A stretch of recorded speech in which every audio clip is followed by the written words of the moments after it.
Steve, welcome to the podcast. I'm excited to have a chat with you today about performance and talent and culture in organizations and much more. Welcome. Elaine, I'm so excited to be on your show. I've listened to a few episodes before being on here. So yeah, I'm already a fan. So let's do it. I appreciate it. Thank you. So, just to give our audience a little bit of a context about who you are, can you give us a little bit of a career snapshot?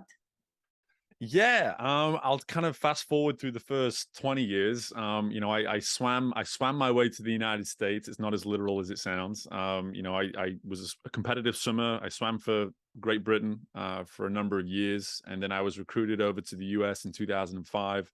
I attended North Carolina State University, did 4 years there, got an undergraduate degree in communications, and then stayed and got a master's degree in management.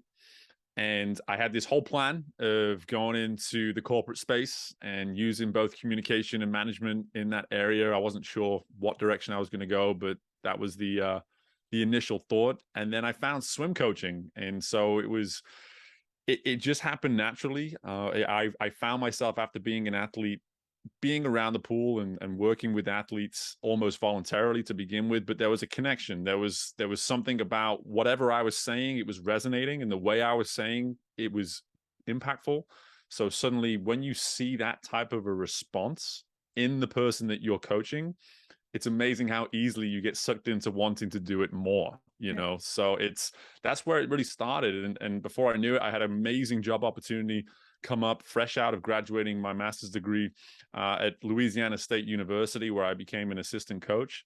And then fast forward 10 years, 10 years later, I did a lot of good things, a lot of awesome things in the world of swimming.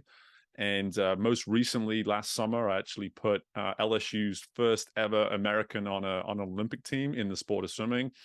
And right as I got to the top of that mountain, I decided that something about the swimming world just wasn't quite the way I wanted it to be long term. And I decided now was the time to take a huge leap of faith and start my own company, which is that of Career Competitor. And 9 months later, here we are talking off the back of the fact that I have this company, which is really cool. I love that this sort of thing has been introduced into my world. And yeah, today I'm working as a performance coach and as a culture consultant, working both with individuals and teams on what it means to really optimize performance, and what I believe is the most important part of that, which is just optimizing ourselves, starting with ourselves, and then seeing what it is that we perform within as an extension of that self. So that's about it in about a 3-minute spiel right there. Hey, you, thanks for watching. If you're enjoying this episode, make sure to share it with friends and family who might find it interesting. Make sure to hit the subscribe button as well to stay up to date on weekly new videos that are going to be coming out with some awesome guests that I bring on. And if you have any questions, use the comment section to ask me questions, to interact. I look forward to talking to you. Minute spiel right there. I love it. And listen, I'm completely biased. My mother is she was a professional swimmer when she was younger in Russia. Wow. She's retired now, but she still swims 3-4 times a week for like an hour. I don't know how many meters she swims. She swims a lot. She Good for teaches her. kids swimming. So Wow. I grew up around swimming. I used to swim when I was younger as well. I didn't make it to any kind of competitions, unfortunately, anything worthy of mention at least. But swimming is close to my heart, and so I very much appreciate. And in general, sports a very big part of what I believe in when it comes to just performance and careers and leadership and all those things. Because, and I think you're a perfect person to talk to about this, because your career started off in a competitive sport where you had to be accountable, where you had to be part of a team, right? So I think it is natural that you are now doing what you're doing today. And if anything, it gives you a lot of credibility to talk about things that we're going to be talking about, right? So optimizing performance, not only on a team level, but also you as an individual. And you're, again, a perfect example of that. So kudos to you, because I think it's a beautiful transition, and it's something you lived and loved and continue to now impact people with. But so talk to me a little bit about, first of all, why swimming? Out of all the sports in the world, what was it? How did you get into swimming in particular? And at what age did you start? Yeah, I love that story. I love that question, mainly because it, it wasn't the plan probably until I was about 12 years old, and it almost got it was almost shaken into me by my father, just in terms of like him having to just truly let me know, like, this is the sport that you have the most talent in. This is the sport where you can go the furthest. Growing up in England, growing up in Europe, it was all as we call football, Americans call soccer. You know, it was about that. And for me, it's like, don't tell me that I can't realize that dream of playing for England and scoring the winning goal and all this kind of thing. But fact of the matter is, that was never going to be my future. And so for me, it was, I played every sport under the sun until I was like 12, 13. And then it becomes more of a, listen, if you're gonna become good at something, you got to start focusing specifically on it. And to this day, I thank my dad for that. Honestly, his willingness to sit me down and say, listen, I know you love your football, I know you love all these other sports, but I would not be doing my job as your father if I wasn't telling you that this is where your talent lies and this is where you can be really good. And just so happens is, once I started getting serious with it, once I started focusing on it, all of a sudden good things started to happen. And before I knew it, I was in national finals for my age group by the age of about 15, 16. And I got exposed to the British team for the first time when I was 18. And I kind of consider myself a late bloomer because of that. You know, like most sports, you see kids reaching a national level around 11, 12, and then they're encouraged to kind of keep going at that level. For me, I didn't really get a taste of what it means to be a competitive, truly competitive athlete until I was 18, 19 years old. By that time, most people would have given up. They would have just said, hey, I'm not going to do it anymore. But because of the patience that I had at an early age and the willingness to try other things, it actually gave me a longer lifespan with the sport. It gave me opportunities at 18, 19 that most people will have seen and maybe even wasted when they were 13, 14 and didn't quite have that maturity to recognize that this was a great opportunity. So I'm really thankful about the way it all worked out, obviously, in the end. But I never expected to be in the sport until I was, last summer I turned 36 when I decided to step away. If you told me at 18, you'll be doing this for another 18 years, I would have told you you're crazy. So yeah. Yeah. I'm curious. So in your own experience, as well as when, working with kind of athletes and high performers, what do you see as the biggest differentiator, I guess, from somebody who is a high performer in sports? And how, like, do you see that there's, like, what is it that's nurtured in that individual versus somebody who's not? And like, what can, basically what I'm trying to get is like, what can we, people that are not into sports, are not kind of competitive sports, what is it that we can learn? What can we take away from lessons from competitors? Yeah, I love that question because, again, this is what I've come to find in the last 9 months since I started this company of mine is just how transferable so many of these skills are, and I'm so thankful that I work with clients today that recognize that and appreciate that. For me, intention is probably the word that I use more often than not when it comes to how can we recognize these parallels between the sports world and really just about any other world away from sport. Because for me, an action without intention is nowhere near as impactful as an action with. And so I've watched groups of athletes show up over the years, and you can cut a line right down the middle of the ones that showed up on that particular day with intention and those that did not. You can see it. It's right there before your eyes as a coach. And there's a difference between an athlete that is operating with those long-term, or maybe even in some cases short-term intentions about what it is they want to get out of that particular practice, for instance. So when you transfer this to the corporate space, or any world for that matter, you suddenly now stop and say, okay, how often am I arriving with intention of what I want to do with this particular day, or with this particular project, or with this particular client? Can I shift my mindset in a way where I am now acting with intent, as opposed to simply doing my job or going through the process that I would, it's going to keep, I'm going to be able to keep my job. I'm not going to get in trouble or anything like that.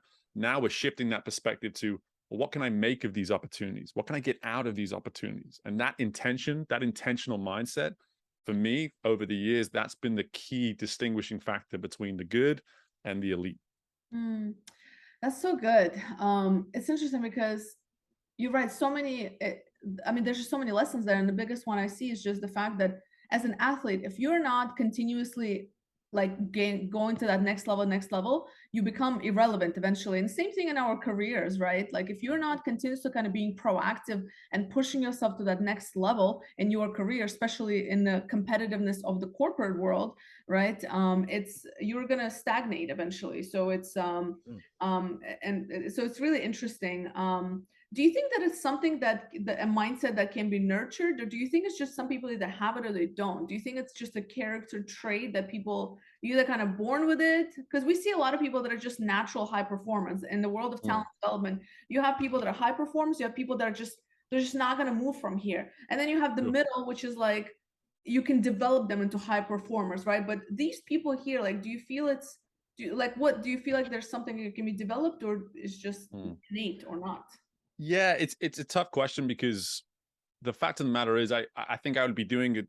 I think I would be lying if I was to say that, hey, everybody can eventually have intention and everybody can eventually, recognize talent, etc.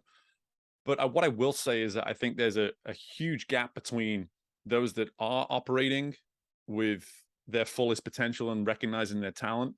And then there is this gap, there is this group, sorry, that I believe are so much more capable, but for whatever reasons, they've yet to attach themselves to the right goals. They've yet to attach themselves to the right intentions. And no one has maybe offered those perspectives, let's say, when it comes to how they can be intentional about what they do. Because a lot of the time, I'll take this world of sport again.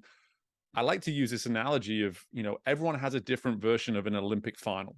Everyone's Olympic final is different. When you work with 30 athletes at a time, as I once did, you don't look at that. You don't look at all of them and say, okay, we're working towards the Olympic Games, people. That's just not realistic. It's not fair.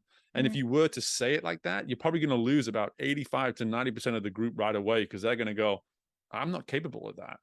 I can't be an Olympic finalist. However, if you suddenly start to get to know people's true beliefs in what they think they're capable of, well, sometimes you can find a small gap between where they think they're capable and maybe where you can shift their intention in a way to maybe raising the bar a little bit more, having a little bit more expectation of saying, hey, I may not be the best and I may never get to that level, but maybe me being at the bottom as opposed to being in the middle of the pack, or me being in the middle of the pack as opposed to a part of, at least in the discussion with the elite, maybe the difference with that is just simply, for whatever reason, no one's yet to shape my perspective and my intentions the right way to get the best out of me. mm. And so, in your work with individuals in corporations, it sounds like I can see how that could be one of the challenges is like actually helping people kind of discover that gap and closing that gap. But are there any themes that came out to you when you're working with individuals, right? Especially teams, because teamwork is like one thing, right? But to get the Mm. team to work together, like you mentioned in the beginning, there's a lot of individual work that goes into it. So, have you seen like any challenge, like what are the biggest I'm sure there's many, but what are the biggest challenges you see with individuals, particularly in organizations, in terms of whether it's career progression, whether it's leadership development, whatever it may be? What do you feel people are struggling with the most right now? A really hot topic is that of transparency. It's that of dealing with the truth, dealing with honesty. A lot of leaders today are struggling with the notion of, how do I deliver that? How do I deliver that in a way where I'm keeping in mind the person's emotions, mental health, for that matter? Like, how am I maybe holding someone accountable or delivering news to them in a way that isn't completely ruining their confidence to the point where they don't want to even be here anymore? And then on the flip side of that, how are we holding ourselves accountable to a level of honesty in Mm, how we go about our work? How are we checking in with ourselves and saying, I am holding myself to enough of a high enough standard. I am being honest. I am being transparent with what I believe is enough versus not enough. So the topic of transparency, like I say, it's tough, because what you find is that you have different perspectives of what that should look like. So it's very much on the leader to dictate what transparency, what truth telling, what honesty looks like within the workplace. And I think when you start to bring it back to, again, this word intention, if the intention is always to get better, and we're always arriving at a conversation where we're maybe dealing with the truth and dealing with transparency, but the intention is to get better, then two people are meeting in a safe place. People are meeting in a place where they can say, okay, I understand that you want me to get better. I understand that you want this organization to get better. But most importantly, I also understand that you want this relationship to be better for this conversation. So mm, there's this sort of three-dimensional component of the self, of the relationship, and then of the organization as well. And when you can start to look at it that way, suddenly now that will shape the way you give feedback, because you don't want to discourage someone. You want to empower them in some way through the information that you're maybe conversing with them. Mm. Yeah, and that makes sense because at the end of the day, it's all about connection. And if you don't have transparency and trust and kind of that true leadership, right, it's very difficult to have that connection, especially in a remote world that we're working in right now. It requires even more Exactly. time and investment. So on that topic, in terms of teams, right? So you talk a lot about culture and teams.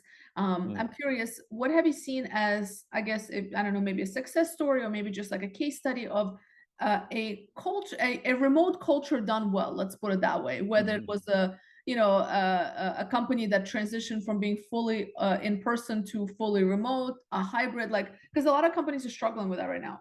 What has been? Yeah. What have you seen? Yeah, some good stuff for us. Yeah. Yeah, I think the important thing here is to address it for what it is and try to almost take out the component of whether it's in person versus virtual, because a lot of the times we allow the virtual component to dictate the decision making, or we allow the in-person component to dictate the decision making. Whereas if we start and say, okay, the genesis of our culture is going to be based upon certain ideals, certain principles, certain missions of our company. Now, how do we honor those through this environment that we're working within? Now, because that's where you can get creative. That's where you can use the virtual component to be creative. If we start in this mindset of how do we bring this to the virtual area, sorry, how do we use the virtual component to dictate our culture, then suddenly now it's like, well, we're making decisions about our culture based on the limitations that we have, as opposed to let's start with the culture, let's start with the principles, let's start with the values, and now let's see how we can facilitate all of that through something as simple as one thing I like to do is say, okay, everybody gets to run a meeting this week. You're a group, you're a team of 6, team of 5, whatever it may be. Figure out 5 topics so everybody gets to run a meeting this week, and use this sort of a platform to give people a voice, to give people responsibilities, because I think that's one of the hardest things to do in a virtual world, is to feel as though you have responsibilities. Mm. When you're in the workplace, it's like, hey, if I'm doing something and people can see me, I'm being responsible, right? Whereas if you're at home and no one's around, Yeah. it's like, well, what kind of responsibilities do I really have? But when you're being put in sort of in more of a public platform through the virtual world, now it's like, yeah, I do feel as though they're giving me responsibilities. I do feel as though they trust me to take ownership of a certain project, and that is empowering. That creates purpose, and every successful culture is filled with purpose. Mm. Yes, and I think there's also like a misconception that people just kind of know what they're supposed to be doing, and that everybody has this innate ability to create work for themselves, right? But some people need that kind of like, this is setting objectives and expectations, and for better or for worse, not all companies are able to provide that kind of mentoring, support, coaching, almost, like from the manager side to especially the young talent. So you're right, because this happens quite a lot. That's why a lot of people are disengaged and loyalty is out of the window when you don't have that connection as well. And that's why Right. there are people just job hopping, which is pretty standard these days. But still, a lot of that could be resolved if there was a little bit more connection in organizations. Um, Mhm. so that's interesting. Um, I'm curious. You also wrote a book, so and I know you cover some of these things that we're talking about in your book. So although it's not coming out till a little bit later in the fall, talk to us a little bit about what are some things that you're going to be covering in that book, and can you give us a little Yeah. a sneak peek, I guess? Absolutely. Yeah. It doesn't come out until the middle of October, but it's going to be called Shock the World: A Competitor's Guide to Realizing Your Potential. So it's right there in the title. It's all about people looking in the mirror and saying, for whatever reason, at this point in my life, or whatever reason, at this point in my career, I feel as though I'm capable of more. It doesn't mean that I've failed. It doesn't mean that things aren't going well. It just means that I still know there's more in me. There's still more of me to give to, whether it's the team I work with, my own career path, whatever it may be. So the reason I've actually called it Shock the World is that these decisions and what it is you put into the practices that I put within this book, there's an abruptness to it. You have to kind of shock the system sometimes to make those initial shifts for the better. Now, the book is actually broken into 9 specific shocks, if you will. So the first phase of the book, I will say, though, is without a doubt the most important part. And it really goes back to my coaching principles, which is that of, as I mentioned at the beginning, the optimal self. So the first 3 chapters of the book is shock the identity, shock the mindset, and then shock the approach. So those 3 elements right there, for anyone starting out on a journey where they say, hey, I'm ready to perform, I'm ready to reach higher levels, where should I start? Well, what I'm telling people there in the book is start with you, start with yourself, start with focusing on the person you see in the mirror, because there may be a few answers here in you already that for whatever reason you've not been able to bring to the surface. And I have a number of exercises within the book that allow that process to be facilitated, where you can start to learn a little bit about yourself that maybe you've yet to realize. And that's going to really start to get the wheels in motion. And then that way, when we start talking about realizing our potential, executing at higher levels, performing towards our potential, well, now you can do that as long as you've got the foundation, as long as you start, like I said, with that focus on yourself. So I'm excited about the book. It's my first step into the world of writing. So we'll see how it's received, I guess. Yeah, I'm sure that's an experience on its own. It's definitely it's tough. It's tough. I hear from people who've written books. It's a very tough process. So what inspired you to write the book, I guess? Was it just to kind of did you see an opportunity? Did you see that a lot of people are kind of looking for those answers? Because it sounds like what I mean, especially in the last couple of years, I feel like what you're talking about is so relevant to so many people. And you're right, we don't know how to start. We know maybe we have a slight idea of what we want, but not sure how to even take that first step. Was there anything that we're like, okay, I need to put this in a book that came to you? Yeah, so I will say it was a lot of that, and it's very much 2 points. I'll start with the other point first. The book was born out of a journey that I went on with an athlete when I was working at LSU, a kid that I recruited that was completely unrecruited in 2018, brought into LSU in 2019. And by 2021, he'd gone from being a complete unknown in the world of swimming to being LSU's first ever Olympian, and then went on and actually got himself an Olympic medal for the U.S. Olympic gold medal, sorry, for the U.S. Olympic team. So that is where he and I had this back and forth throughout that time where we would privately discuss, hey, we're going to shock the world. No one in the world of swimming is expecting you to do this. So this is very much what we're doing. But in terms of bringing this up to the very moment we're in right now, it's a lot of what you were saying, Elena. It's being able to say, okay, you read the news and every month, 4.5 million Americans, 4 million Americans, they decide to jump from a career, or maybe just jump without any idea of where they're going, whatever it may be. For me, this book tells you to say, hey, that's fine. You can have that intention. It's all well and good, but let's not be reactive. Let's not be reactive about this. Maybe can we be a little bit more process minded and have a little bit more of a plan in place so that when we feel the need to jump, we can jump with a bit more confidence and know that as we take that jump, we're set up to be successful, whatever the result. So for me, that was definitely a point. It pushed me to get the book written now, as opposed to, waiting a year or two, because to your point, the relevancy for it today, I think could potentially be really impactful for sure. Absolutely. Yeah. And it's almost like minimizing the risk of that jump being painful, if you want to say that, right? Sure. So Yeah. I think that anytime you make any kind of shift, it's painful, but I think it's just minimizing the pain a little bit by being a little bit more strategic about where you're jumping, how high or how far, and Right. what does that jump look like, and etc. Yeah. So Totally. I jumped in 2019, and I thought it was strategic, but looking back, I probably could have put a little bit more thought to it before I jumped from my full-time job at that time in Dubai. But it worked out, but still, so Yeah, and to your point too, like, you learn so much through that process, right? I mean, at some point the jump has to happen, and I wish you could get to a position where you knew the answers before the jump, but I don't think that's possible. But I do think you can prepare yourself as well as possible to sustain the impact, let's say, that comes with the jump. And so that's a big part of what this book's about. And again, I get to speak to that from my own experience over the last 9 months of building my business. It took a lot of confidence. There was a bit of a free fall at the beginning, but the impact wasn't too bad. And the momentum now is really great. And so many of the very tools that I use through that process are outlined in this book. Yeah, that's awesome. And so I wanted to also ask you, being an athlete yourself, and I'm sure there's a set of kind of habits and routines that you do day to day that might keep you at your best game, essentially. So is there anything Yeah. that you do to kind of stay up there? Yeah, there is. My favorite piece of advice when it comes to this stuff is something that I've coined as my first and final 30. So the first and final 30 of my day is literally how I bookend my day in a way to set up the habits that I want to rely upon throughout the day. So as much as it sounds about like really having the perfect habits in the first 30 minutes and the last 30 minutes of the day, those 30-minute periods, in my opinion, the way I describe it, that that combined hour is the most control we have within our day.